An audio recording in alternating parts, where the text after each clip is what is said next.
दोस्तों आज की वीडियो के अंदर हम बात करेंगे पाई नेटवर्क के बारे में। अभी लेटेस्ट में क्या चल रहा है। आज मैं आप सभी के लिए 4 अपडेट्स लेके आ चुका हूं और चारों के चारों अपडेट बहुत ज़्यादा ज़रूरी हैं। तो वीडियो को शुरू से लेके आखिर तक देखोगे तभी आपको समझ में आएगा।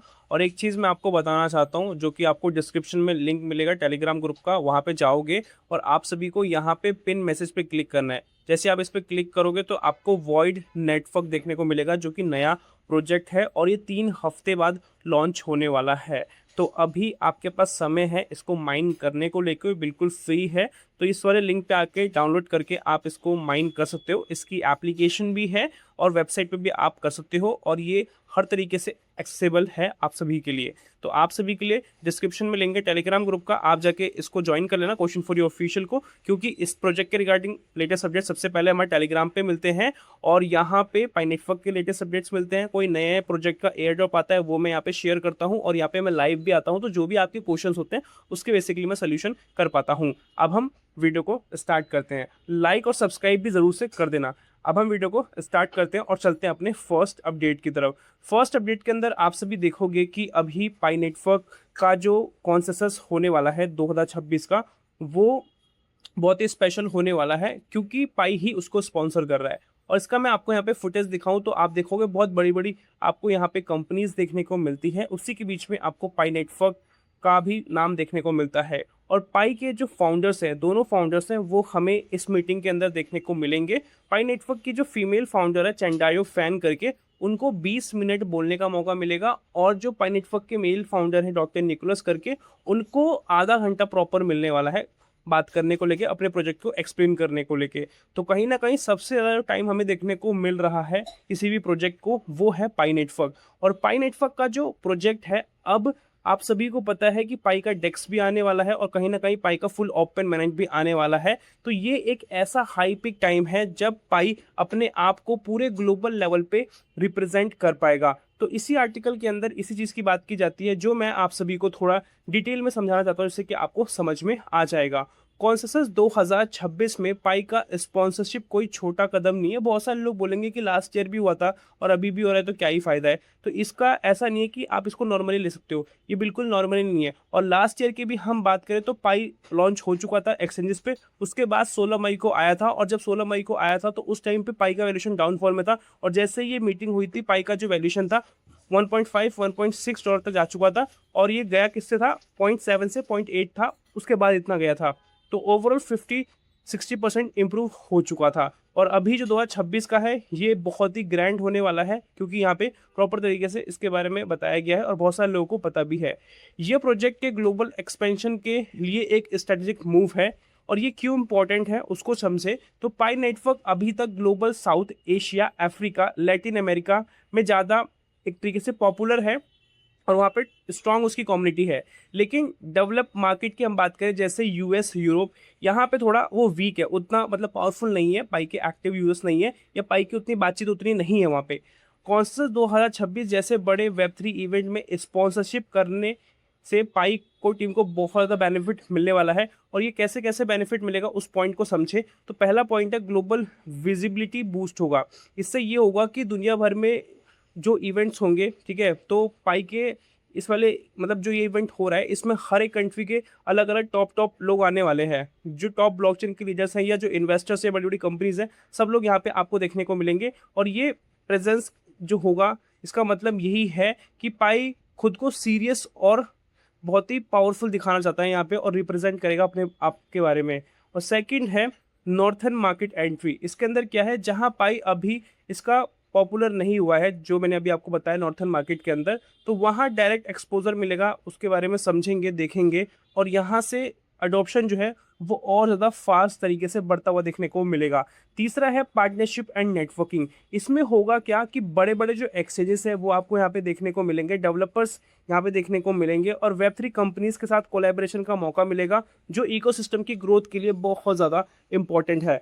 फोर्थ पॉइंट है ट्रस्ट एंड क्रेडिबिलिटी। इसमें क्या है कि जो ये स्पॉन्सरशिप है वो यही दिखाती है कि प्रोजेक्ट सिर्फ कम्युनिटी हाइप पर नहीं बल्कि रियल वर्ल्ड एंगेजमेंट पे काम करता है, फोकस करता है, जो लोगों की एक्चुअल में नीड है उस पर बेसिकली काम करता है। और पांचवा यहाँ पे है रिसेंट अपडेट्स की बात करें जो अभी हमें देखने को मिल रहे हैं तो नेटवर्क अभी लेटेस्ट डेवलपमेंट कर रहा है, जैसे कि अपग्रेड्स कर रहा है प्रोटोकॉल्स के, स्मार्ट कॉन्फ़िग के, इकोसिस्टम के टूल्स की बात की जा रही है, और ये ग्लोबल ऑडियंस के सामने लाना बहुत ज़्यादा ज़रूरी है कि हमने अभी तक क्या क्या चीज़ें कर दी है।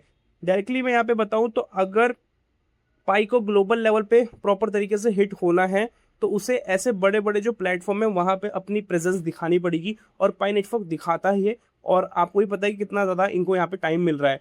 कॉन्सेंसस 2026 में स्पॉन्सरशिप उसी दिशा में एक स्ट्रॉन्ग स्टेप है, खासकर तब जब प्रोजेक्ट अपनी ग्रोथ फेस में एंटर करे, क्योंकि पाई नेटवर्क का जो अभी फेस है बहुत ही क्रिटिकल फेस है। यहाँ पे पाई नेटवर्क ने मोटा मोटी सारी चीज़ें कंप्लीट कर ली हैं, तो इस टाइम पे रिप्रेजेंट करना, अपना गोल समझाना, विजन समझाना बहुत ईजी भी हो जाएगा, क्योंकि चीज़ें पड़ी हैं कि हाँ हमने ये चीज़ें कंप्लीट कर दी हैं, और क्या हो सकता है वो बोला जाएगा तो समझ में आएगा कि हाँ इन्होंने इतना कर दिया, तो आने वाले समय के अंदर ये चीज़ें भी ऑब्वियसली सी बात है ये लोग कर देंगे। तो इस तरीके से मतलब ये रिप्रेजेंट करने वाले हैं। अब हम चलते हैं नेक्स्ट अपडेट की तरफ, और नेक्स्ट अपडेट जो है बहुत ज़्यादा इंपॉर्टेंट है। बहुत ज़्यादा इंपॉर्टेंट क्यों है? क्योंकि यहाँ पे आप सभी देखोगे कि एक पाइनियर है जिनके 1200 कॉइन्स जो हैं बिल्कुल फिनिश हो चुके हैं, लॉस हो चुके हैं स्कैमर द्वारा, और मैं आपको स्क्रीन पे उसका प्रूफ भी दिखा रहा हूँ। आप यहाँ पे स्क्रीन पे देखोगे 1258 के आसपास कॉइन्स देखने को मिल रहे हैं जो कि जा चुके हैं, और यहाँ पे प्रॉपर पेमेंट और कौन से वॉलेट में गया है, स्कैमर का कौन सा वॉलेट है, सब कुछ आपको यहाँ पे देखने को मिल जाता है। ठीक है, तो यहाँ पे सारा प्रूफ आपको मैंने दिखा दिया है। अब मैं थोड़ा इसके बारे में आपको थोड़ा एक्सप्लेन कर दूं क्या हुआ है और किन चीज़ों का आपको ध्यान रखना है, क्योंकि आप सभी लोग इसको हल्के में बिल्कुल नहीं ले सकते। स्कैमर अलर्ट, 6 साल की मेहनत कुछ सेकंडों में ख़त्म हो गई। एक माइनर ने 6 साल तक रोज़ माइनिंग की थी, लेकिन छोटी सी उसकी गलती हुई और सब कुछ खत्म हो गया। मतलब जो कॉइन से बिल्कुल फिनिश हो गए, 1200 प्लस जो पाई कॉइन से गायब हो चुके हैं। सिर्फ 420 पाई लॉक्ड बचे हैं, बाकी पूरा बैलेंस खत्म हो चुका है, ड्रेन हो चुका है। क्या हुआ था, पहला जो वॉलेट था वो खो गया था, जिसमें कि पास फ्रेज तो था उनका वो भूल चुके थे। फिर नया वॉलेट बनाया था, सेकंड माइग्रेशन उनको मिल गया नए वॉलेट पे। स्कैमर को एक्सेस मिल गया, ठीक है, क्योंकि पुराने का कहीं ना कहीं एक्सेस था, तो पूरा बैलेंस उसने साफ कर दिया।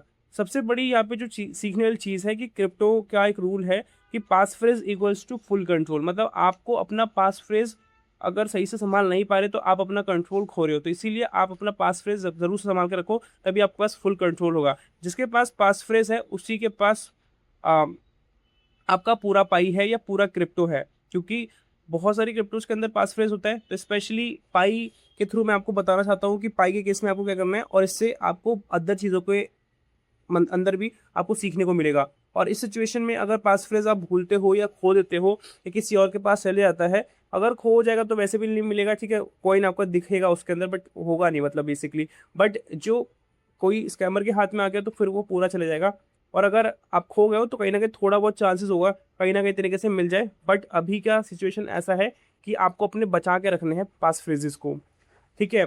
आप खुद कैसे बचाते हो तो आपको उसको भी ध्यान समझना है। पास फ्रेज कभी भी शेयर मत करना है, ठीक है।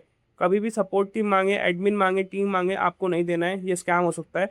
मैनेज चेकलिस्ट सिक्योर करें, ईमेल के साथ, फ़ोन नंबर के साथ, फेसबुक वेरिफिकेशन के साथ, ये अनेबल रखोगे तो आपको बेनिफिट मिलेगा। 2FA भी अनेबल रखना अपना। अगर कभी पास फ्रेज लीक हुआ तो तुरंत नई वॉलेट बनाओ, और चेकलिस्ट स्टेप 6 में नई वॉलेट साइन इन करो, और ताकि फ्यूचर माइग्रेशन सेफ रहे। जैसे इनके में दिक्कत होगी ना, वैसा दिक्कत नहीं होनी चाहिए। अगर दिक्कत होगी तो फिर समझ जाओ कि कॉइन्स चल जाएंगे। सब्सक्रिप्शन लीक से दूर रहो, जो भी फेक वेबसाइट्स हैं उससे दूर रहो, क्योंकि वहाँ से चीज़ें फैलती हैं, गलत चीज़ें। तो यहाँ पे आपको ये समझ में आ चुका है किस चीज़ का ध्यान रखना है। अगर आप क्रिप्टो में केयरलेस हो गए तो आपका जो क्रिप्टो करेंसी की जो दुनिया है, ये जो सफ़र है इन्वेस्टमेंट वगैरह को लेके, टाइम देने को लेके, ये बिल्कुल ज़ीरो हो सकता है। क्योंकि आपको सोचो कि एक पर्सन ने सालों लगाए टैप टैप करके फ़ोन में उसको माइंड किया, बट छोटी सी गलती क्या हुई, उसका जो पास फ्रेज है वो सबसे इंपॉर्टेंट चीज़ है, उस पर उसने ध्यान ही नहीं दिया, और उस पर ध्यान न देने की वजह से क्या हुआ, पूरा ज़ीरो हो गया। तो मैं सिंपली ये चाहता हूँ कि आप ये जो इन्फॉर्मेशन, ये जो मैंने बात बताई है, इसको ज़रूर से गांठ बांध के अपने दिमाग में रख लें, क्या आपको करना है और क्या आपको नहीं करना, इससे आपको क्लियर हो जाएगा।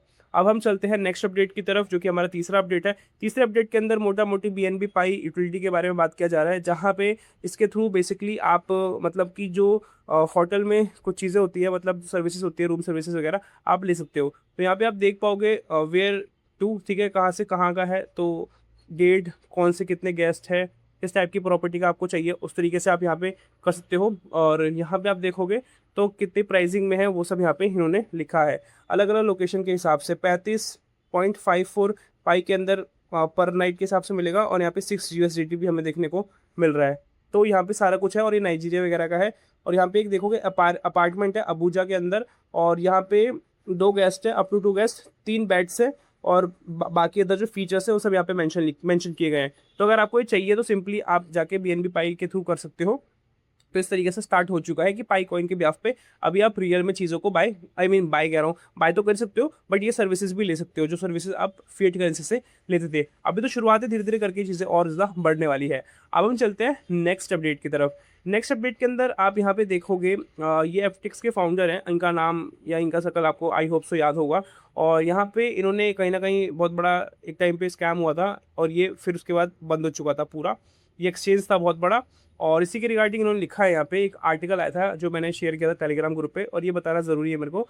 तो ये इन्फॉर्मेशन पर्पज़ पे बेसिकली, अगर सैम बैंकमैन फ्राइड की कंपनी FTX का जो प्रॉपर तरीके से फिनिश हुआ था, ठीक है, अगर उनके जो क्या कहते हैं इन्वेस्टमेंट्स थी उसको हम लेके चले, मतलब जब कंपनी के क्राइसिस वगैरह हो गए थे, क्योंकि जो कंपनी के फंड्स होते हैं वो तो देने ही पड़ते हैं, क्योंकि बैंकरप्ट हुआ है या कुछ भी हुआ है, लोगों के पैसे देने हैं, तो जितने उस पर्सन के नाम पे होल्डिंग्स होती है सबको रोका जाता है, और उसको बेसिकली फ्रीज करके उस टाइम पे ही लिक्विडिटी फॉर्म में लेके उसको जितना हो सके यूज़ किया जाता है, लोगों का पे करके, इस तरीके से होता है। और ये जो पर्सन होता है बिल्कुल जीरो रहता है, क्योंकि उसके हाथ में जो भी चीज़ होती है, प्रॉपर्टी, स्टॉक सब कुछ उसका रोक दिया जाता है। तो ये होता है, बट यहाँ पे लिखा गया है कि अगर जितना इनके पास था, मतलब वो अपनी इन्वेस्टमेंट थी, तो कितना इनका फ्यूचर होता आज की डेट के हिसाब से।